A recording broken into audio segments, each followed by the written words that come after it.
सत्येंद्र जैन को जाना होगा जेल, सुप्रीम कोर्ट से नहीं मिली राहत। नमस्कार, मैं हूं दीपशिका। आम आदमी पार्टी के नेता और दिल्ली सरकार के पूर्व मंत्री सत्येंद्र जैन की रेगुलर जमानत पर आज सुप्रीम कोर्ट में सुनवाई हुई है। अदालत ने जैन की जमानत याचिका खारिज करते हुए तुरंत सरेंडर करने का आदेश दिया है। मनी लॉन्ड्रिंग से जुड़े मामले में जस्टिस एएस बोपन्ना और जस्टिस बेला एम त्रिवेदी की बेंच ने सत्येंद्र और सह आरोपी अंकुश जैन की जमानत याचिका पर सुनवाई की।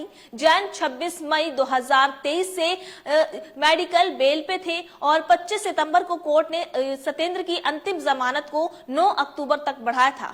पिछली सुनवाई में कहा गया था कि उनके वकील अभिषेक मनु सिंह भी जरूरी काम के चलते कोर्ट में पेश नहीं हो पाएंगे। ऐसे में कोर्ट ने मेडिकल ग्राउंड पर अंतरिम जमानत बढ़ा दी थी। वहीं ईडी ने सत्येंद्र जैन को दिल्ली शराब नीति घोटाले में मनी लॉन्ड्रिंग के मामले को लेकर 30 मई 2022 को गिरफ्तार किया था। ईडी ने आरोप लगाया था कि उन्होंने उनसे जुड़ी 4 कंपनियों के जरिए मनी लॉन्ड्रिंग की है। गिरफ्तारी के बाद जैन ने जमानत के लिए दिल्ली हाई कोर्ट में याचिका लगाई थी। 6 अप्रैल 2023 को दिल्ली हाई कोर्ट ने उनकी याचिका खारिज कर दी थी, जिसके बाद उन्होंने सुप्रीम कोर्ट का रुख लिया था। वहीं सुप्रीम कोर्ट में जैन ने स्वास्थ्य कारणों के चलते अंतरिम जमानत की भी मांग की थी।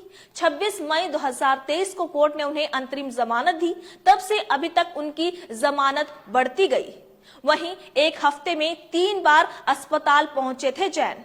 25 मई 2023 की सुबह आप नेता सत्येंद्र जैन तिहाड़ जेल के वॉशरूम में फिसलकर गिर गए थे, उन्हें दीनदयाल उपाध्याय अस्पताल में भर्ती कराया गया। दोपहर में उनकी हालत बिगड़ने के बाद उन्हें लोकनायक जयप्रकाश नारायण अस्पताल में शिफ्ट कर ऑक्सीजन सपोर्ट पर रखा गया था। एक हफ्ते में ये तीसरा मौका था जब जैन अस्पताल पहुंचे थे। इससे पहले 22 मई को उन्हें दिल्ली के ही सफदरगंज अस्पताल ले जाया गया था। तब उन्हें रीढ़ की हड्डी में परेशानी आई थी। 20 मई को वो इसी परेशानी के चलते दीनदयाल अस्पताल लाए गए थे।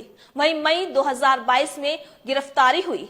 कुछ दिन पहले ही सुप्रीम कोर्ट में अपनी दलील रखते हुए सत्येंद्र जैन ने कहा था कि 2017 में मैं 2022 तक 7 अफसरों पर मुझे पूछताछ के लिए बुलाया गया, लेकिन कोई गिरफ्तारी नहीं हुई। मई 2022 में मुझे गिरफ्तार कर लिया गया। मुझे गिरफ्तार करने की कोई वजह नहीं थी। मैं दिल्ली का स्थानीय नागरिक हूं, कहीं भागने वाला नहीं हूं। 14 फरवरी 2017 से मई 2022 तक की डिटेल बताते हुए सिंघवी ने कहा कि 3 कंपनियां जिसमें मंगल रत्न शामिल है उसको लेकर मुकदमा बनाया गया था। वहीं सिंह ने बताया कि भैरव और अंकुश जैन इन कंपनियों में है, उनका मेरा कोई रिश्ता नहीं है, बस सरनेम एक है। वहीं जस्टिस त्रिवेदी ने कहा कि वे पार्टनर हैं। बता दें कि आम आदमी पार्टी के नेता और दिल्ली के पूर्व स्वास्थ्य मंत्री सत्येंद्र जैन स्वास्थ्य कारणों से अंतरिम जमानत पर थे। उनके जमानत याचिका पर सुप्रीम कोर्ट की जस्टिस बेला एम त्रिवेदी की बेंच ने फैसला सुनाया। इस फैसले के आने के बाद सत्येंद्र जैन की जमानत याचिका खारिज कर दी गई।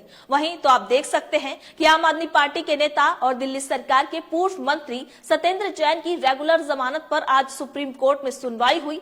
अदालत ने जैन की जमानत याचिका खारिज करते हुए तुरंत सरेंडर करने का आदेश दिया।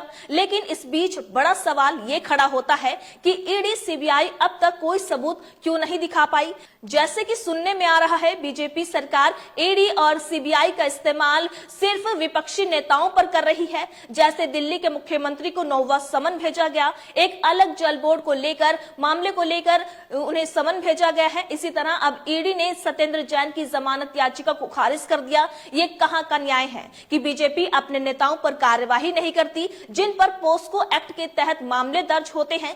ताजा मामला बीजेपी के दिग्गज नेता और पूर्व सीएम येदियुरप्पा पर नाबालिग बच्चे के यौन उत्पीड़न का केस दर्ज हुआ था, लेकिन बीजेपी ने इस मामले को ठंडे बस्ते में डाल दिया। क्या बीजेपी के दिग्गज नेता पर कार्यवाही होगी? इससे अलग सब जानते ही हैं कि देश का सबसे बड़ा मुद्दा इलेक्टोरल बॉन्ड। अब सारी दुनिया को ही पता है कि बीजेपी को सबसे ज्यादा इलेक्टोरल बॉन्ड मिला है, जो कि और पार्टियों से कई ज्यादा है। वहीं भाजपा सबसे ज्यादा चंदा देने वाली पार्टी है।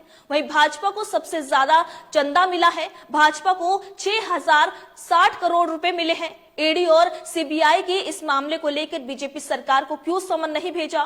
क्यों इलेक्टोरल बॉन्ड को लेकर कोई बात नहीं करती? वहीं क्या सभी कार्यवाही सिर्फ विपक्षी नेताओं के लिए ही है? क्या बीजेपी सरकार के लिए कोई कार्यवाही नहीं होने वाली? इस मामले को लेकर बीजेपी जानकर भी अनजान बन जाएगी। लेकिन विपक्ष के नेताओं को बार बार समन भेजा जाता है, बार बार ईडी और सीबीआई द्वारा उन्हें कोर्ट में पेश होने के लिए कहा जाता है। तो जाहिर सी बात है कि बीजेपी सरकार सिर्फ ईडी और सीबीआई का उपयोग सिर्फ विपक्षी नेताओं के लिए ही कर रही है, क्योंकि अगर ऐसा नहीं है तो उन नेताओं पर क्यों कार्यवाही नहीं होती? क्यों उनके प्रति बीजेपी सतर्क नहीं है? आपको क्या लगता है? अपनी राय कमेंट बॉक्स में लिखकर हमें जरूर बताइएगा। इसी तरीके से देश और दुनिया से जुड़ी हर छोटी से बड़ी अपडेट के लिए FBN यानी फ्रंटलाइन ब्रेकिंग न्यूज के साथ बने रहिएगा। धन्यवाद।